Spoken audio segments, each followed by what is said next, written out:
One act of instinct, one father, gone, and a boy left holding the blade that did it. Before he was the Black Swordsman, Guts was just a mercenary's son, and on one storm-torn night that ended forever, hunted by the only family he'd ever known, shot down and left for dead at the bottom of a cliff. Wolves close in around him, and something in Guts refuses to let this be how it ends. 4 years later, a legend called the Grey Knight stands between him and everything he's fighting for. The blade has already found its mark, buried at an angle through muscle and bone, blood beading dark along its length. The man it's pierced snarls through the pain, one eye stretched wide with something closer to disbelief than fear. A young hand grips the hilt, arm locked straight, having just driven the blade home. The boy's face sets hard behind it, not triumph, not fear, just the fixed, stunned weight of what his own hand has done. The wounded man's mouth falls open around a wet, wordless sound, his strength already draining out of him with the blood. The boy can only stare at what he's done, and from somewhere close, a broken half-word reaches for him. The start of an accusation neither of them will finish here. Blood runs from the man's lips, down the length of the blade still lodged in him, and past it, past everything else, he forces the accusation out whole. "You killed." Before the boy can answer, before anyone can, a name slips out of him instead. Soft, almost tender, against everything else in his voice. Shisu. The boy can only stare back, frozen blood already flecked across his own cheek. The man's weight gives out all at once. He collapses forward, the blade still buried in him, and takes the boy down with him, both of them crashing into a table as it goes over, whatever stood on it, scattering into the dark. A lantern hangs from its hook a moment longer, then tips loose, the wick still burning. Flame catches fast where it lands, smoke already rising thick and black into the dark. Fire spreads around him as he sits amid it, unmoving and close by. The man's body lies motionless in the growing light, already gone. It settles into him slowly, the full weight of what's just happened, sinking in past the shock. He starts to move, pushing himself up off the ground. He rises the rest of the way, unsteady, fire climbing higher around him. Fire builds around him as he kneels there, the sword still lodged in the body in front of him, and he makes no move to pull it free. The man's face lies slack in death, all the fight and fury gone out of it now, leaving something almost peaceful behind. He can only stare, refusing to let it be true. A sound catches in his throat, unable to finish itself. He finally manages the name, uncertain, like a question he already knows the answer to. Gambino. Gambino's eye stares back at nothing, empty and still. He tries again, louder, shaking him now, willing him to answer. Gam, nothing answers. Someone's voice cuts through the camp with the news. A tent is burning. 2 more men collide with it, head on, one grabbing at the other in disbelief. A night raid they're already assuming before the truth catches up with them. It's Guts' tent. Smoke pours skyward in a churning column, and within it a lone figure stands motionless, staring up at what he's caused, something jagged and pale streaking through the haze above him. Others reach him first, finding him sitting beside Gambino's body, sword still in hand, making no move to hide any of it. The blade lies where it fell, still marked with what put it there. Others arrive at the scene and can only say his name, and beside it, the accusation that needs no other words yet. You. Guts. He sits in the ruin of it, a body sprawled beside him, and the men arriving on the scene can't make sense of what they're looking at. What the hell's going on here? 3 more men recoil at the sight behind him, one clapping a hand over his own mouth, while another closes the distance and demands an answer. Did you kill him, Guts? Whoa! His jaw sets hard, blood already dried along one cheek, and he offers nothing. A blade presses cold against his throat before he even sees it coming. His body answers before his mind catches up. The sword is already swinging, already finding the man's arm. The man reels back, the blade falling from his grip, pain tearing across his face. Guts can only stare at his own hand, uncertain how it got there ahead of him. He snarls down at Guts, already swinging the weapon down. Little creep. Nobody's listening to reason anymore. A weapon comes up over him instead, gripped tight in a scarred, heavy hand. He throws a hand up, scrambling backward across the dirt. Wait, I didn't. The blow connects anyway, his face wrenched sideways by the force of it, sparks of pain flashing bright across his vision. His teeth bare, and he fights back with everything he has left in him.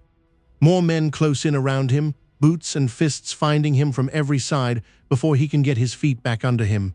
The tent groans overhead, and someone realizes a beat too late what's about to happen.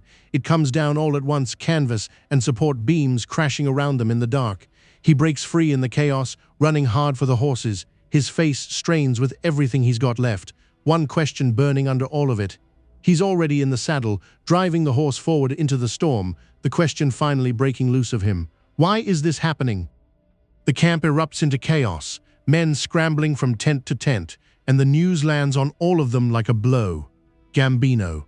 Gambino was murdered. Say what? What's going on? What? A night raid? Someone explains it plainly, and disbelief ripples through the rest of them. It was Guts.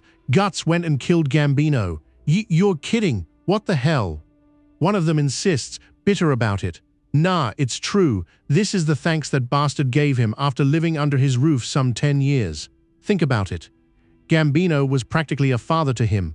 Another spits it out, fury twisting his face. He's a father killer, and he damn well slaughtered him. Someone offers a theory, and another pushes back against it. Guess it was too much of a burden, Gambino with his injury. He looked after him, didn't he? But why? One mutters, and another closes the matter for good. We shouldn't have ever picked him up 11 years ago under that tree. Anyway, men who kill their fellows get hanged. We can't let him go. The words still ring in the air behind him, following him out into the storm. A cursed kid who's nothing but bad luck. He's an evil omen. He rides on regardless, small against all of it, lightning cracking white across the sky. He grips the reins tight, driving the horse forward through the rain and the dark. He flinches hard, arms snapping up against something sudden. He keeps riding, and something behind him draws his eye. More riders, closing the distance through the storm. Riders come pounding through the rain in a tight pack, weapons already drawn, closing the distance fast. Guts runs, glancing back over his shoulder to judge how much ground they've closed on him. Behind him, a soldier braces low and levels a crossbow, another beside him doing the same. Bolts cut past him as he rides, missing by inches, close enough to feel the ground ahead just stops.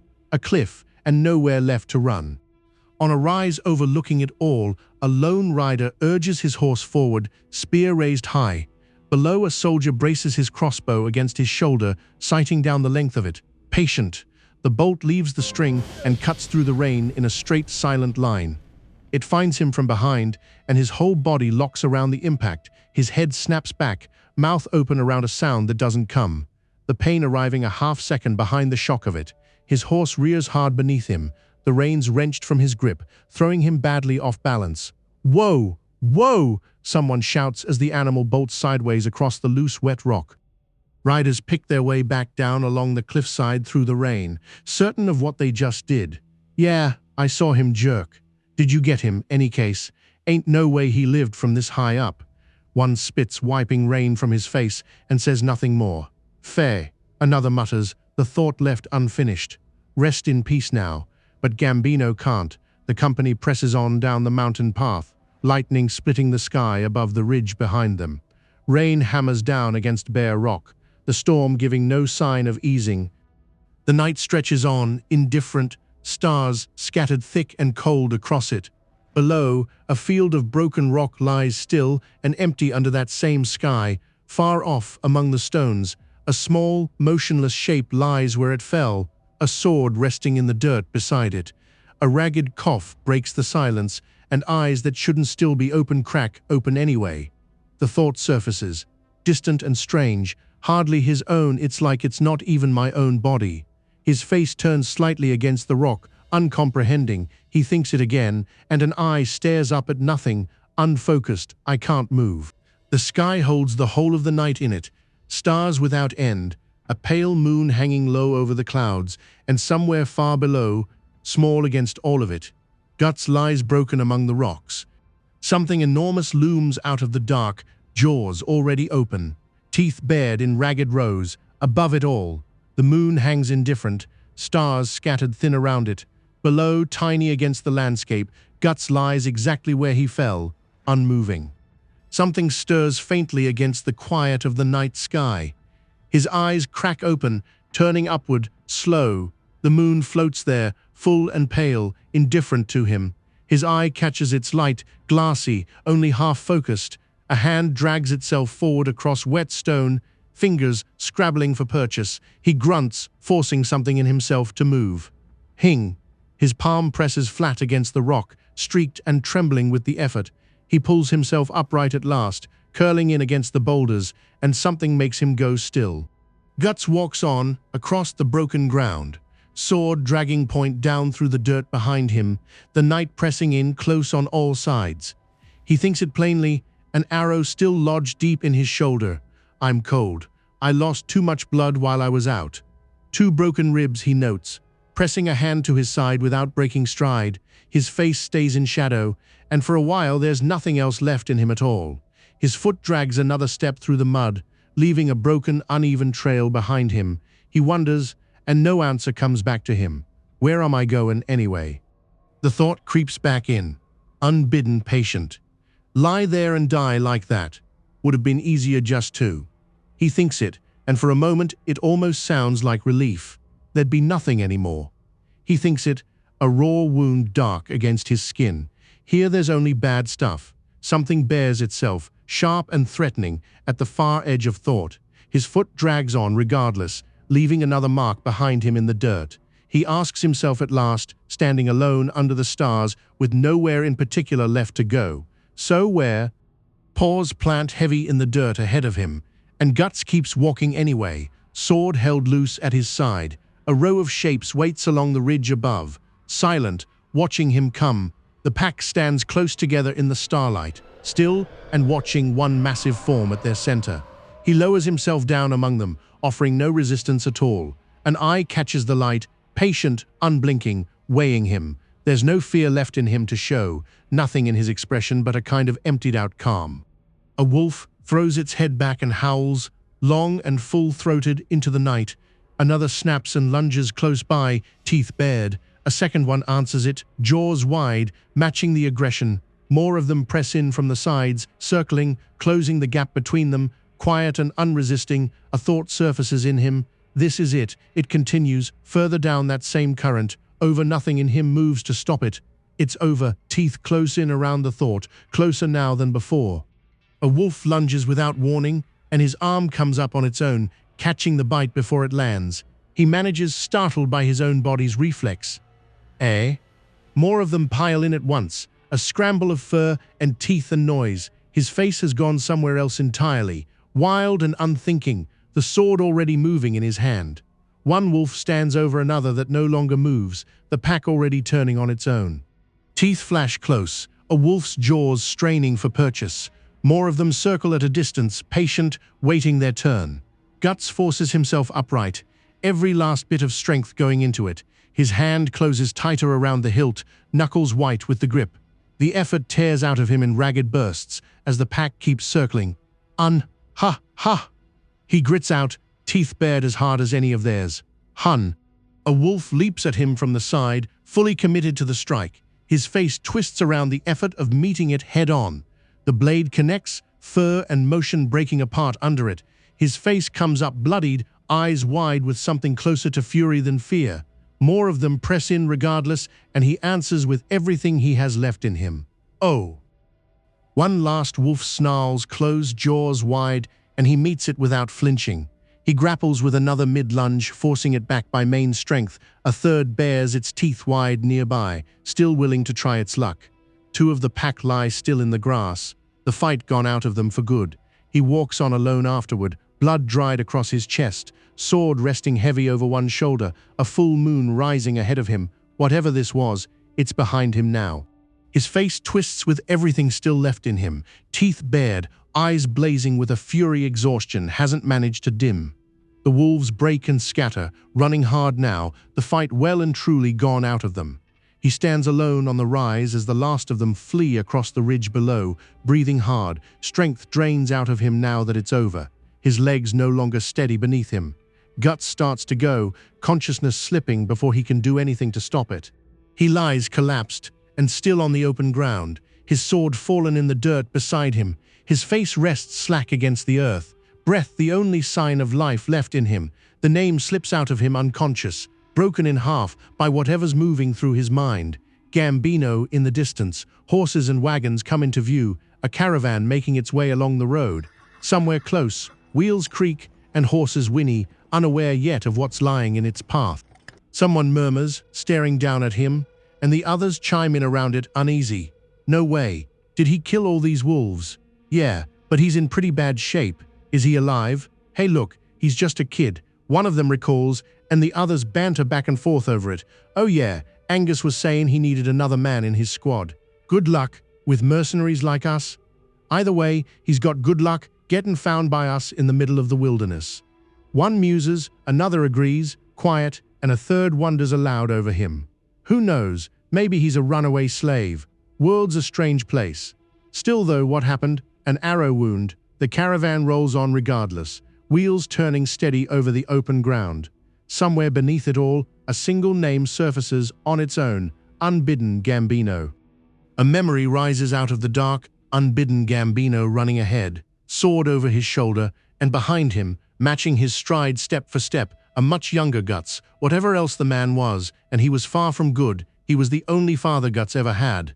That's what makes this unbearable. Not just that he's dead, but that Guts is the one who killed him. 4 years later, a castle burns under siege, ladders thrown against its walls, soldiers pouring up and over in wave after relentless wave. The gate gives way under the weight of the assault, splintering wood and stone giving out all at once. Go, someone shouts, and more soldiers surge forward through the breach. A commander bellows over the chaos of it. Whoever brings me the general's head gets all the reward he wants. Make your way through. The siege spills through the broken gate and into the streets beyond, soldiers pressing forward from every direction at once. Blades meet in close, brutal exchanges, sparks and steel filling the narrow space between buildings. More of the fighting crowds in, swords locked and straining hard against each other. A helmet buckles under a direct blow, the metal giving way all at once. One soldier's eyes go wide behind his helmet, fixed on something ahead that stops him dead. Another's face does the same, the fear playing even through the visor. A third can only stare, caught in that same dread. An enormous figure looms over the battlefield, armor scarred and dented from countless fights, a massive axe held ready in one hand. Someone finally manages the name, and it spreads through the ranks like a chill. The Grey Knight, Bazuso. It's Bazuso. One soldier says it like a rumor just confirmed, and another answers disbelieving. I heard he killed a bear unarmed. You mean the Bazuso who killed 30 men at once? A mounted knight reports in, grim about it. They're still outside the castle gate. What happened to the archers? Bazuso roars, filling the whole of the frame with himself. Anyone who wants their head smashed in, step right up. No one's gonna get past me. A commander shouts over it all, furious. Arg, what are you waiting for? Defeat him and make yourself famous. You call yourselves knights. Charge, one of the soldiers manages, watching in horror. Unbelievable, oh Guts says, unbothered, taking in the soldier's shock without much reaction of his own. He squares up, settling into himself, ready for whatever's coming. Guts stands among the armored ranks, wrapped in worn cloth, gripping a sword nearly as tall as he is, young against all of them, out of place, entirely still. Cloth wraps up over the lower half of his face against the wind, the noise of the siege pressing in close around him. Someone calls out from the enemy line, and the others chime in, curious. Who's that? Looks like a merc. Hey, look at that sword, pretty young. He walks forward alone, an enormous blade resting against his shoulder, closing the distance without a shred of hesitation. One of his own side mutters, unimpressed by the sight of him. Is that kid gonna swing that long thing around? Good grief, it's downright huge, little punk showing off. The fool's gonna get himself killed. A mounted knight asks, incredulous at the idea of it. Lad, are you saying you'll defeat Bazuso? Guts cuts straight to what matters, and the knight sputters, thrown by how blunt he is about it. How much? What? They talk it over among themselves, sizing him up as they go. The 30-man killer or whatever. For Metalhead here, in the event you manage to kill him, I'll give you 5 pieces of gold. He says it flatly, no room in it for argument. Unlike you knights, I can't live on glory. I get paid, got it. I'm a merc. The knight concedes, flustered by the whole exchange. Very well. The price gets pushed from 5 toward a final number. Firm, and non-negotiable. 10, 7, and not one more. One sighs, resigned, and another spits, unimpressed by any of it. Ah, well. Bah? Bazuso taunts, looming over him like a wall. Ha ha, you'll regret this, kid, he continues, mocking, savoring it. Must mean your side is running out of proper soldiers, a greenhorn brat like you on the battlefield. He finishes, sneering down at him. Or are they cowards who hide in the shadows of children? He plants his feet and says nothing back, gripping the hilt tighter. Guts closes the distance fast, both hands locked tight around the hilt, driving straight at him without warning. Bazuso reacts, caught completely off guard by the speed of it. What? The blade streaks forward in a blur, closing the gap before he can brace himself for it. Bazuso manages, still catching up to what's actually happening to him. What? Steel meets steel in a blur, Guts closing the distance faster than anyone standing there expected. One soldier gasps, unable to track it properly. How can he attack that fast? So fast, so Bazuso grunts, the strain showing through his helmet for the first time all fight. Gah! He grits out again, pushed back a full step. Nga! Someone shouts from the ranks, disbelieving. Look, Bazuso's being pushed back. Sweat and strain show plainly now, even through the narrow slits of his helmet. Bazuso's grip tightens around the haft of his axe, refusing to give up any further ground. Guts roars, driving forward with everything he has left to give. Gah! The clash continues without pause, blow answering blow. Guts's blade connects, and Bazuso's weapon shatters under the sheer force of it, fragments scattering everywhere. What the? Someone cries out, unable to believe what they just saw happen. Bazuso reels, struggling to keep his footing with half his weapon gone from his hand. He cries out, staggering under the follow-through of the blow. Nya! He staggers back, off balance for the first time all fight. Another blow lands before he can recover, driving him back further still. His face contorts behind the helmet, the shock of it finally sinking all the way in. A massive blow lands square, armor absorbing the worst of it as Guts drives straight through the strike without slowing. The blade finds him, and blood pours out where it connects. Everyone watching goes still at once, stunned by what they just witnessed. Bazuso's legs give out under him, and he drops hard to his knees. Something dark and resolved settles behind his eyes. Bazuso manages something dark already spilling from beneath his helmet. Wah! The moment holds there, dark and silent. He cries out too late for it to matter now. Wait. The blow lands final and absolute dark spray bursting across the frame. Whatever comes next, it isn't a fight anymore. Ruined armor lies scattered across the ground, where the fight finally ended. More of it lies broken nearby. Blood dark against the metal, the last of it settles into stillness and quiet. He breathes, standing over what's left of it, sword resting heavy in his grip, the castle walls rising up behind him. Whew! He stands tall over the fallen knight, sword raised high against the smoke-choked sky, the castle looming behind him. The fight, and everything that led to it, finally over. Guts walked away from that battlefield, still a mercenary, but from that day, he was never just a soldier again. What Gambino's death set in motion would follow him for the rest of his life. If this chapter hits you the way it hits us, drop a comment and let us know. Subscribe to catch the next chapter of Guts' story, and we'll see you next time.